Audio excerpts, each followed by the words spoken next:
अस्सलाम वालेकुम। आज हम बात कर रहे हैं कि सक्सेसफुल ब्रांड एम्बेसडर कैसे बना जाता है। ब्रांड एम्बेसडर्स होते क्या हैं, वो करते क्या हैं, उनको कैसे होना चाहिए और वो अपनी परफॉर्मेंस को कैसे बेहतर कर सकते हैं। तो डेफिनेशन की बात करें तो ब्रांड एम्बेसडर्स का मतलब है कि someone who represents your brand at the retail level adjacent to product displace.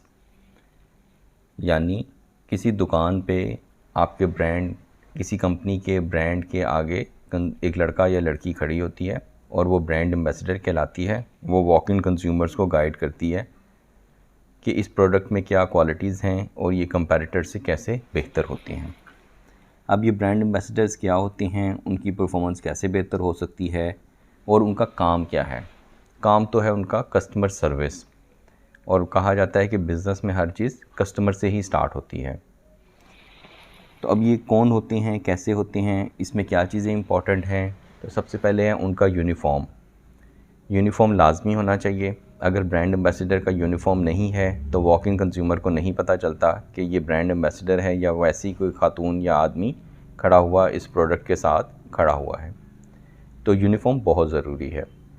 फिर ये यूनिफॉर्म नीट एंड क्लीन होना चाहिए, प्रेस्ड होना चाहिए, मौसम के मुताबिक होना चाहिए, और जो भी उन्होंने शूज़ वगैरह पहने हैं, जूते पहने हैं, वो उसके यूनिफॉर्म के साथ अच्छे लगने चाहिए।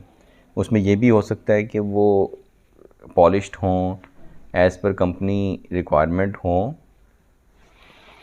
तो ये सब चीज़ें उसके अटायर के बारे में बहुत इंपॉर्टेंट हैं। मेकअप की अगर हम बात करें तो ब्रांड एम्बेसडर जो खड़ी होती हैं उनको घर से मेकअप करके आना चाहिए।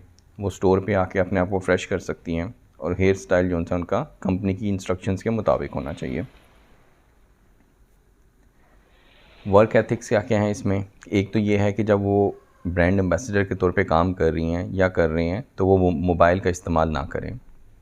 फिर ये है कि अपने दूसरे कोलीग्स के साथ गपशप ना करें। फिर ये है कि कंज्यूमर्स जब आते हैं तो उनमें से उनको किसी चीज़ पे अनॉयड ना हो उनके साथ, और उन पे क्रिटिसाइज़ ना करें। और फिर हेयरिंग ना करें बल्कि लिसनिंग करें। हेयरिंग और लिसनिंग में क्या फ़र्क है कि जी वो तवज्जो के साथ सुनना, उसको लिसनिंग कहते हैं। तो वर्क एथिक्स ये बड़े इंपॉर्टेंट हैं किसी भी ब्रांड एम्बेसडर के लिए कि उसने कैसे सक्सेसफुल होना है। रिपीट कर रहा हूँ कि वो मोबाइल का इस्तेमाल ना करें, अपने कोलीग्स के साथ गपशप ना करें, कस्टमर को क्रिटिसाइज़ ना करें, उसके साथ नाराज़ ना हों, उसके साथ लड़ाई झगड़ा ना करें, और उसकी बात को गौर से सुनें। मेकअप की गाइडलाइंस ये हैं कि वो जो कंपनी ने मेकअप की गाइडलाइन दी है उसके मुताबिक उनका मेकअप होना चाहिए। हर ब्रांड जो कलर कॉस्मेटिक्स हैं ख़ास तौर पे, उसमें बड़ी इंपॉर्टेंट होता है कि जो ब्रांड एम्बेसडर है उसने कौन सा मेकअप किया हुआ है, क्योंकि वॉक इन कंज्यूमर्स उनके मेकअप को, उनके लिपस्टिक को, उनके हेयर आइज़ मेकअप को काफ़ी गौर से देखते हैं। हेयर स्टाइल और इयरिंग्स की बात करें तो ये कहा जाता है कि शॉर्ट इयरिंग्स पहने हों, लंबे इयरिंग्स पहने होंगे तो वो कंज्यूमर की कनेक्टिविटी तरह डिस्टर्ब होती है। बाल वगैरह उन्होंने कंपनी के इंस्ट्रक्शंस के मुताबिक टाई अप किए हों। अगर बाल बड़े हैं तो उसको हेयर बन लगाया हो। इयरिंग्स का मैंने आपको पहले बता दिया। ग्रीटिंग्स ये है कि जब भी कंज्यूमर कोई आए तो उसको अस्सलाम वालेकुम करें और उनको वेलकम करें स्टोर पे, शेल्फ पे या स्टॉल पे, और उनसे पूछें कि मैडम या सर हम आपकी कैसे मदद कर सकते हैं। ये एक हेल्दी एटीट्यूड होता है जो स्माइलिंग फेस के साथ होता है। उससे यह है कि कंज्यूमर की कनेक्टिविटी बेहतर होती है। कंज्यूमर अपने आप को कंफर्टेबल फ़ील करता है कि वो मैं इनसे बात करूँगा, इनसे इस ब्रांड के बारे में पूछूँगा तो ये बेहतर तौर पे जवाब दे सकती हैं या दे सकता है। तो ये जो ग्रीटिंग्स हैं ये फ़िक्स्ड होनी चाहिए। अस्सलाम वालेकुम, thank you for your visit to our stall, और how can I help you sir या मैम। तो ये बड़ा इम्पॉर्टेंट है। फिर ये है कि लिसनिंग और रिकॉर्ड कीपिंग। जो भी वो फ़ीडबैक दें उसको वो ज़रूर लिखें। अगर कोई कंप्लेंट्स हैं तो उसको भी रिकॉर्ड करें, उनका कोई फ़ीडबैक है तो वो भी रखें। और इसके साथ साथ ये है कि अगर किसी ब्रांड के बारे में कोई कंप्लेंट है तो वो उस कंज्यूमर का मोबाइल नंबर, उस कंज्यूमर का नाम, ये चीज़ें भी ज़रूर लिखें। क्योंकि अगर एक जनरल इन्फॉर्मेशन वो लिखेंगी कि जी customer is not happy with our brand, तो अब कंपनी को क्या समझ आएगी कि वो किस कस्टमर की बात कर रही हैं। अब अगर कोई कस्टमर या कंज्यूमर उनके ब्रांड के बारे में कोई कंप्लेंट्स कर रहा है या कोई सजेशंस दे रहा है, तो उसमें उसका रेलेवेंट इन्फॉर्मेशन भी ज़रूरी होनी चाहिए कि जी कंज्यूमर का नाम क्या है, उसकी बैकग्राउंड क्या है, उसने वो क्या इस्तेमाल की है प्रोडक्ट और फिर उसका फ़ीडबैक है पॉजिटिव है या नेगेटिव है। तो ये सब चीज़ें इनको लिखनी चाहिए ब्रांड एम्बेसडर्स को।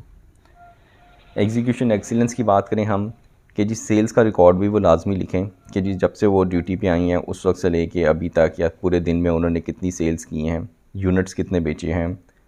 Coordination with merchandising and order Booker भी बहुत इंपॉर्टेंट है, क्योंकि ऑर्डर बुकर ने ऑर्डर लेना होता है, मर्चेंडाइज़र ने शेल्फ़ को फिलिंग करनी होती है। तो अगर एक ब्रांड एम्बेसडर की इन दोनों के साथ अच्छी कोऑर्डिनेशन नहीं होगी तो स्टॉक पे या एक्स्ट्रा जो डिस्प्ले लिया होगा फ्लोर डिस्प्ले या गंदोला, उस पर स्टॉक्स की अवेलेबिलिटी डिस्टर्ब होगी। तो जो शेल्फ़ पे फिलिंग है वो भी इनकी श्योरिटी करनी चाहिए इनको कि जी वो शेल्फ़ पे स्टॉक अवेलेबल हो, एक्स्ट्रा गंडोला है उस पर स्टॉक हो, फ्लोर डिस्प्ले है उस पर स्टॉक हो, उसकी मर्चेंडाइजिंग वगैरह उस पर पीओएस मटेरियल वगैरह लगे हों। तो ये एग्जीक्यूशन एक्सीलेंस ये इंपॉर्टेंस है। और अगर हम कंज्यूमर के लॉस की बात करें तो it takes months to find a customer, second to lose one. तो बड़ी अच्छी सेइंग है कि जी कंज्यूमर को हासिल करना बहुत इम्पॉर्टेंट है और कंज्यूमर को लूज़ करना बिल्कुल फ्यू सेकंड्स में हो जाता है। अब अगर किसी ख़ास ब्रांड के बारे में एक कंज्यूमर आया और उसने ब्रांड एम्बेसडर से बात की और ब्रांड एम्बेसडर ने उससे अच्छे तरीके से बात नहीं की तो वो अनॉयड हो गया, तो वो उस ब्रांड को छोड़ के दूसरे ब्रांड पे चला जाएगा। तो इस चीज़ को बड़ी इंपॉर्टेंस देनी चाहिए कि जो वॉक इन कंज्यूमर है वो आपका ब्रेड एंड बटर है। ये एक छोटी सी वीडियो थी जिसमें हमने सक्सेसफुल ब्रांड एम्बेसडर के बारे में बात की। हमारा जो चैनल इंटर सेल्स कम्युनिकेशन है उसमें सेल्स से रिलेटेड, कम्युनिकेशन से रिलेटेड मुख्तलिफ वीडियोज़ आती रहती हैं। आपका इस सिलसिले में कोई फ़ीडबैक हो, कोई कमेंट्स हों तो ज़रूर बताइएगा। ये जो वीडियो हुई इसको आपने सुना, इसमें आपके लिए कोई लर्निंग हुई या इसमें कोई आप आइंदा नेक्स्ट वीडियो में कोई चेंजेस चाहते हो तो प्लीज़ अपने फ़ीडबैक से शेयर कीजिएगा। आप सबके टाइम का बहुत शुक्रिया।